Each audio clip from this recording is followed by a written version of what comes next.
So now we have over 688 responses to that initial message. I can say we're not going to do 688 days of Q&A, but what's great is I do see a lot of common themes and common patterns that are coming up throughout these.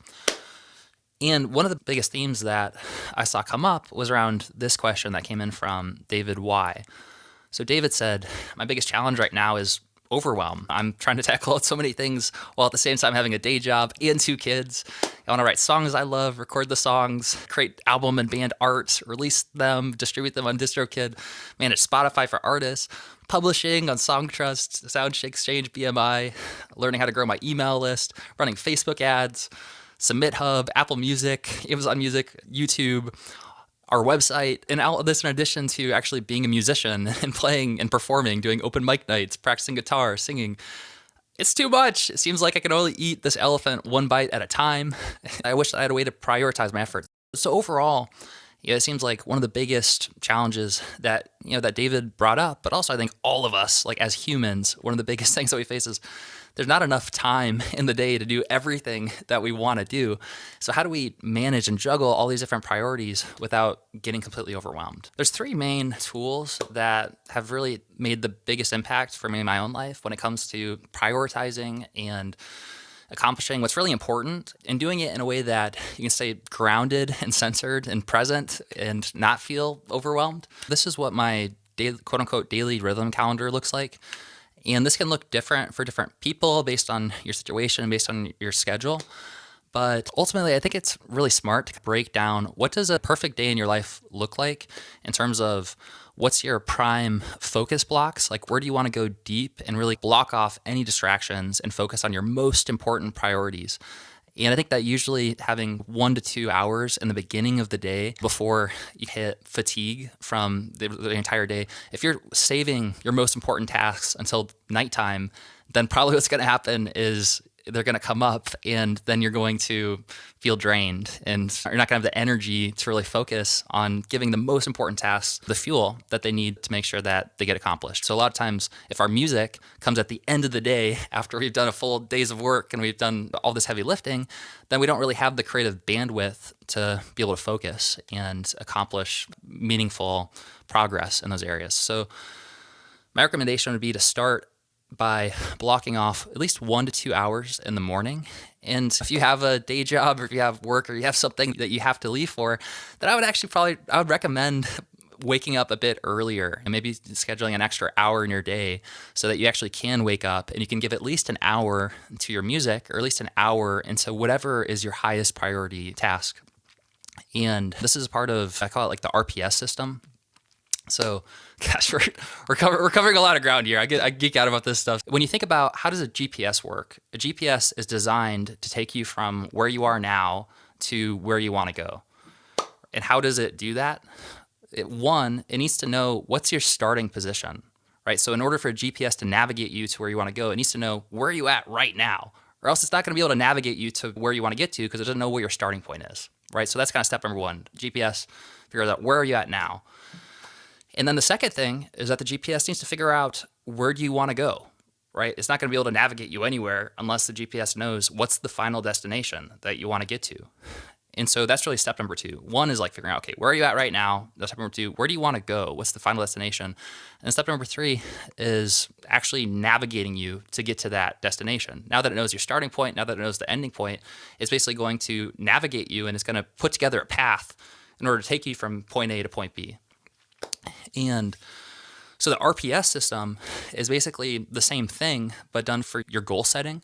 Is essentially step number 1 is you need to figure out where are you at right now. And so the R in RPS stands for retrospective. And so that retrospective is about reviewing the previous time frame and outlining 3 major components. I think are 1, what were the biggest wins or gratitudes or what did you accomplish over the last time frame? I'm throwing in this future wins and future gratitudes. The way that I do this future wins and gratitudes, I think about the same energy as I'm bringing to these wins and gratitudes. As I look moving forward and I say, okay, what is it that I want to have happen? And then I just imagine as if it's already happened and then I express that as a win or a gratitude. And usually what comes up for me when I'm doing those future wins and gratitudes is my brain will focus on what is it that is coming up that I might feel a little anxious about, or a little bit, like it's a little scary. Or if I'm going to go on stage and perform for 1,000 people, then usually what'll come up with a future gratitude is I'm grateful that the performance went super well and I was able to connect with the audience. Everyone got a ton of value from it. And I try to express it as if it happened in the past and just bring that energy to it. And yeah, there's something about that process of expressing gratitude for the thing in the future as if it's already happened, that just something like clicks into place when that happens. And it's really magnetic. I think it pulls you into it. So I like to include that in the retrospective. And then a section for lessons learned or do differently. I'll break down what, if I could go back and do something differently, what would I do differently? And this is so valuable. Like, this question is really how you navigate. And so this is like recalibrating, right? So now the GPS, you've started moving forward, but sometimes you might take a wrong turn. So you take a wrong turn on the path. What does the GPS do? It goes re-navigating. It sees where you are now and it re-navigates you back. So that's like what this is, the way to check back in, to recalibrate. That's step one of the RPS, is doing the retrospective. Step two is planning. So this is like setting that destination, setting that goal that you're looking to get to. And depending on which time frame I'm looking at, the RPS is going to be based on looking forward. For example, I do this once per day for the daily RPS, right? So I'll look and say, by tomorrow, what are the top 3 to 5 things that I'd like to accomplish? And I do that once a day. Once a week, I think every single person should have a weekly review, a monthly review, a quarterly review, a yearly review, and you should have these time frames blocked out where you look and you do the RPS based on the time frame. So if you're doing it once a year, then once a year, you're going to look back at the previous year and you're going to answer all those questions that we just walked through, like biggest wins, biggest gratitude over the course of the year. What are the future wins, future gratitudes for a year from now? And what do you do differently? What did you learn? What are the biggest lessons you learned over the last year? And then when you're doing your planning, you're looking a year in advance and you're saying, okay, what are the top 3 to 5 things I'd like to accomplish over the next year? And then you can break these down based on these different time frames so that they align with each other. When you're doing this planning section, it's basically like looking at the next time frame and figuring out your top 3 to 5 goals that you'd like to accomplish. So if I'm doing this daily, then I might have 10 minutes per day that I'm doing this, I'm reflecting and I'm choosing what are my top 3 goals for tomorrow. And usually when I'm choosing these top 3 goals, it helps to zoom out a little bit and look at the higher time frame. So if you're doing this daily, then you only want to look one level above. You don't need to look at your 10-year goal every single day as you're doing this like project planning. You just need to look one level above. So one analogy, this is one of my favorite analogies that sort of describes this process with the top 3 and the alignment. Basically, you're going to see this guy walk through this domino chain reaction. And what's amazing is that in this video, he basically shows this little microscopic domino and how this one little domino, if you push it and it stacks up against a domino that's like double the size, it can knock over the next domino. Everybody knows about playing with dominoes, but what you may not know is that a domino can knock over another domino, which is about 1.5 times larger. And the smallest domino is about 5 millimeters high and 1 millimeter thick. And I will carefully place it.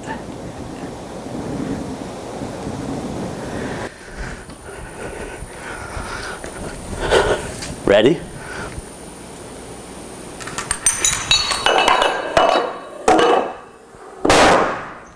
Boom.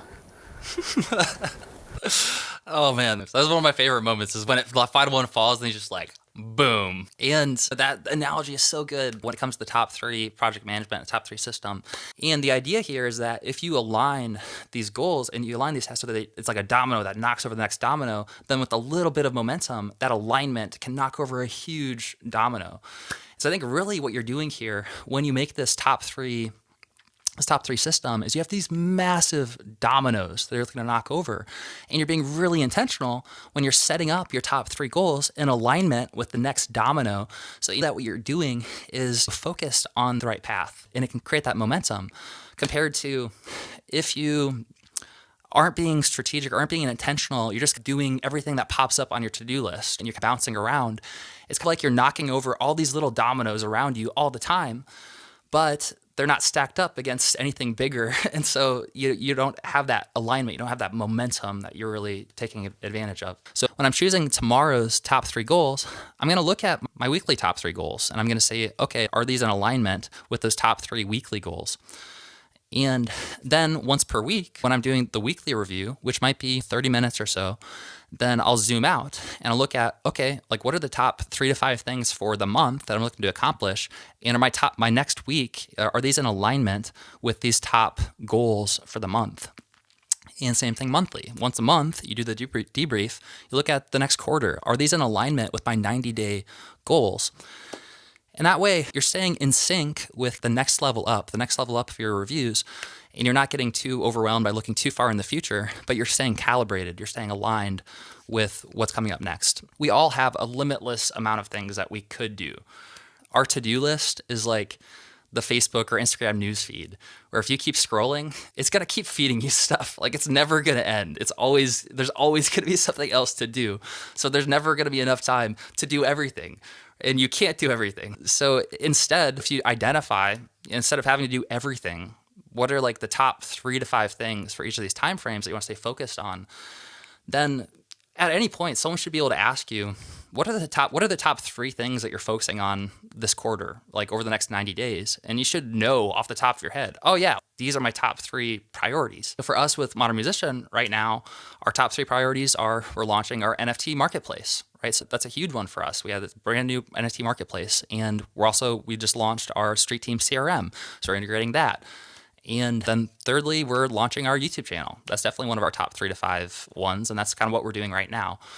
And having that focus or having that clarity to know what those things are helps when all the other distractions, all the other things come up. And I think it's something that hopefully can help you a lot in terms of feeling the overwhelm, right? Like giving yourself permission to not do everything, because you can't do everything. You're human and you don't need to do everything. If all you did was you write down your top 3 things on each of those time frames, and you just chose one of those things, even if all you did was the daily time frame, this habit alone, if you take a few minutes per day before the end of the day to look at tomorrow and decide what are the top 3 to 5 things I'm looking to accomplish tomorrow, and then you choose number 1 thing out of all those 3 to 5 things, then that thing alone, just that accomplishing that one habit, is probably going to put you further ahead of 90 to 95% of people, because most people don't have that intention. Most people are just reacting to everything that's happening to their inbox.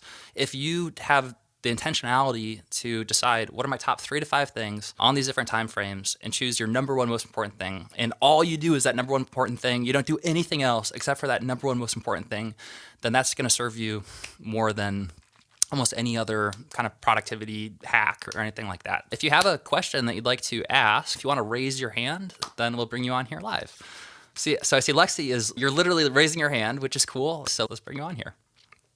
Hi, my name's Lexi. What would you say as a musician or singer, let's say, would be, what would you use as an example for 3 big steps?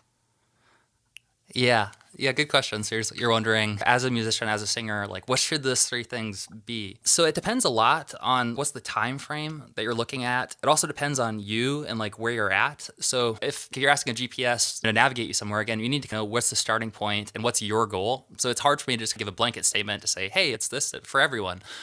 But I do think that there are kind of like 3 core fundamentals that you need to focus on to be successful as a musician.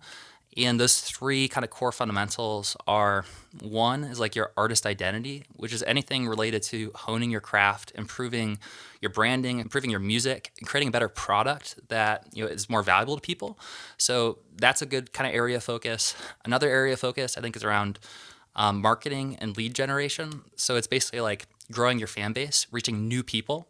And so anything related to something that's going to help put your music, now that you've focused on creating a high quality product, putting it in front of new people who actually are likely to resonate with it is a huge priority of focus. And so that involves figuring out, where do those people hang out? Like, how can I connect with them? How can I introduce myself? How can I share my music, my product with them? So that's kind of area of focus too. And then the third area of focus is, once you build a relationship with those fans and you have a high quality product, then you want to focus on, how do I monetize it? How do I actually turn this into a business that makes money and that allows me to serve more people and invest more time and money into my music? So I think that those are the three main areas of focus. Based on your situation, you probably want to choose top three goals that are in alignment with at least one of those three topics. But it would require a little bit of a deeper dive to answer it for your specific situation. Awesome. Thank you so much. Yeah, you're welcome. All right, so let's officially wrap up for today, for day 2. So if you're watching this on YouTube right now, if you have any questions that you'd like us to answer over the course of the next 30 days, you can leave a comment below, or you can click on the link in the show notes to go register if you'd like to be on the Zoom calls with us live and actually come on here live to ask your question.